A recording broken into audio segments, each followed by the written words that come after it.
Hey y'all, welcome back to the kitchen. Okay, so out of my squash, if you watched my last video about that lovely dinner that I prepared for me and my husband, which was so good, I told you I had an assortment of squash. Um, I have acorn squash, spaghetti squash, and I have butternut squash. So I've done a video on butternut squash. So right now that is the one I'm working with. Um, I just picked because I was like, I got this butternut squash. I'm gonna do something with it. Butternut squash is a nice meat substitute. So what I'm doing with it today, if you haven't seen my previous video, I usually do like a jerk seasoning on it, and I put it in the oven. So if you don't know what butternut squash is, this is what butternut squash looks like. It is hard as a rock on the outside. When it's peeled and seeded, it looks like this. Okay. It smells, it reminds me of a cantaloupe. That's what it smells like in the melon family, which it is. And what I've done to it, that's my last piece. I'm going to go ahead and cut that up. But what I've done to it is I've cubed it into nice cubes. And what I'm going to do with it is I'm going to season it, wash it after I finish cutting up this last piece. I'm going to wash it and then add some spices to it. And then we're going to throw it in the oven. So this video is going to be kind of chopped short because it's a cooking time that you have to do with this. I usually cook it about 30-45 minutes. So I won't obviously delay you with that. So the next time you see me will be after it's done cooking. And then I'll show you the rest of my meal. But for right now, we're going to prep the butternut squash. Isn't it pretty? It does remind me of sweet potato when you eat it after it's cooked. And like I said, the smell of it reminds me of like melon, cantaloupe. But you have to be careful when you do this. If you have a butternut squash and you're eating it for the first time, this exterior is really hard. So when you cut it, it's hard on the outside. It's just a protected shell. But when you cut it, it's easy to cut through, but you definitely need something to cut it with. So don't come with no little rinky-dinky knife. You need some heavy duty to get in here and cut it. Once you get it open, there's seeds in the belly. So you scoop out the seeds, okay? And then after that, you cut it. But you definitely have to take that skin off. So you just get your little potato peeler. That works just fine. And you can get the skin off, seed it, and then chop it up in your little cubes, okay? So we're gonna go ahead and finish cutting this. I got one left over, so we'll do something else with that. I may do something different with that one. We'll see. But I'm going back to my barbecue butternut squash because it was so good. And I just love it. So that's what's up. And then we're gonna wash these.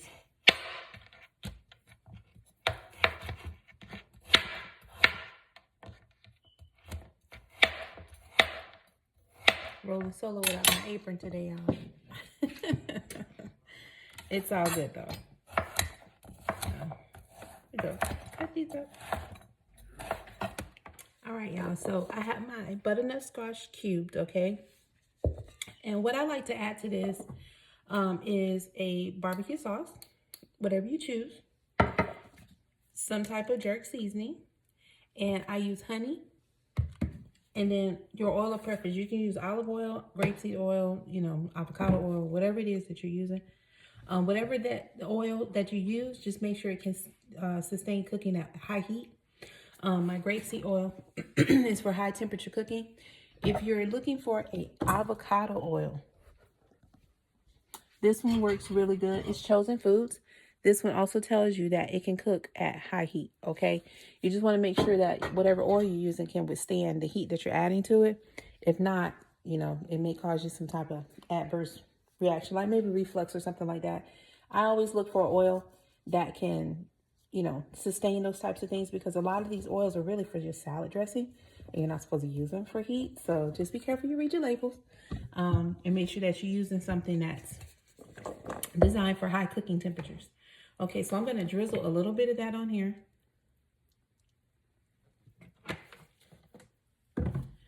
I'm going to add in my jerk seasoning. I'm using a mild jerk seasoning, okay? We're not doing super hot because we just don't want to do all of that. Okay, so about this much here, a little over a teaspoon. I might add just a pinch more because it is quite a bit in there. There we go. So about a tablespoon, y'all. Okay, because I love this dang barbecue sauce and it's almost gone. It's quite, you know, you can see it's almost gone. So I may end up using all of this. But if you're looking for a barbecue sauce that has hidden vegetables in it, this is the one. It doesn't have any high fructose corn syrup or artificial flavors. I'm just letting you see it's made with veggies in it. And I found it to be really good. It's not super sweet, but it does give you a nice barbecue flavor. But if you typically like jazz up your own barbecue sauce, you can add some honey, you can add some brown sugar, you know, you can make it your own barbecue sauce. So that's basically all I'm doing. So we're doing a jerk barbecue seasoning, okay? So there we go. So we're gonna add this in here. And yeah, I'm gonna use the rest of this because that's all of it. Yeah. Okay, I'm gonna get that down in there. Now my gloves are dirty, just as they should be.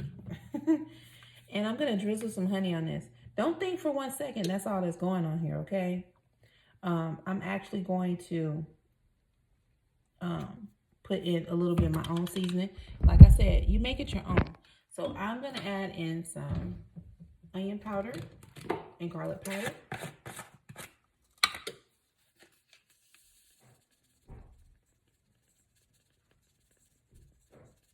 You know, you can get away with these types of seasonings because there's no salt in them.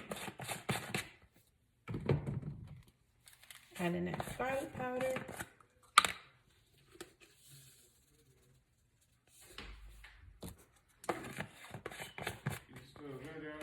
Yes, husband. Y'all hear my husband in the background? I don't care about none of that. I ain't making no veggie chunks today, y'all. No, you fine. We talk on my videos. You good. No veggie chunks today. All right, y'all. And then you go ahead and mix it in. Let me show you what I'm doing. Just like that. I'll mix it all in there. We got an audience today, y'all. So you want to blend this all together. Now, all of this seasoning that you got on these, the squash, you're going to keep that and you're going to bake it with it because we don't want this to dry out either. So everything that's in here is going on your pan, your baking sheet. Just like that. I'm going to add a little bit more honey. Because remember, guys, I told you, it cooks like sweet potato, so you don't need to get carried away with it. You just want the flavor, that's all.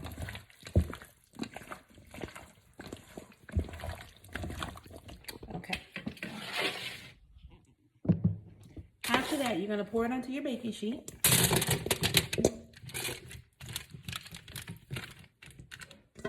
I'm getting everything out of there. You want all that seasoning.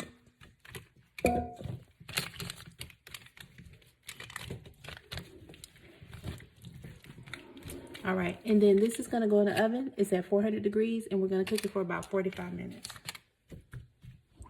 All right, I'll be right back. Okay, y'all, so what else I'm cooking with my dinner? Just to let you know, because like I said, this video is gonna be a little choppy because that butternut squash needs to cook. It takes time. So I'm also making me some rice and peas. We're using red beans today. So I'm going to go ahead and wash these, and then we're going to go ahead and let them boil. But just so you know what's coming up on the next time you see me when I'm actually ready to show you what I'm actually cooking. But if you see me cook rice and peas, you already know. You just boil your peas because they're dry. You want to make sure you rinse them off, wash them really good, and make sure you don't have any, you know, any type of debris, maybe little stones or stuff like that. I typically don't have any problems like that, but sometimes you get some random stuff every now and then that ends up in your dry peas. So you just want to make sure that you wash them really good. And then I'm going to add my rice to it and cook that up. So just letting you know, because like I said, I still need more cooking time on my butternut squash because I just put it in the oven. And it's going to take some time to cook. So what else is going with this meal? So I'm making some rice and peas, and I'm making some callaloo.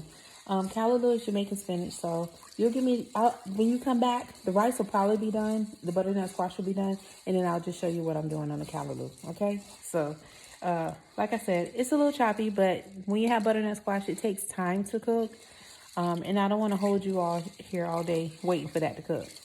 It's going to take some time. So I'll be right back, and like I said, the rice will probably be done. You may catch the last stages of it, and then I'll bring on that callaloo, and then dinner will be ready, okay? So it's just that kind of day. It's a lazy day. You know, we're off today, so I'm just doing a little slow cooking while I'm doing my laundry. So that's just the way it is. But you'll enjoy it. The meal will be great, and it'll be a nice presentation, and it's going to taste good, too. So I'll be back.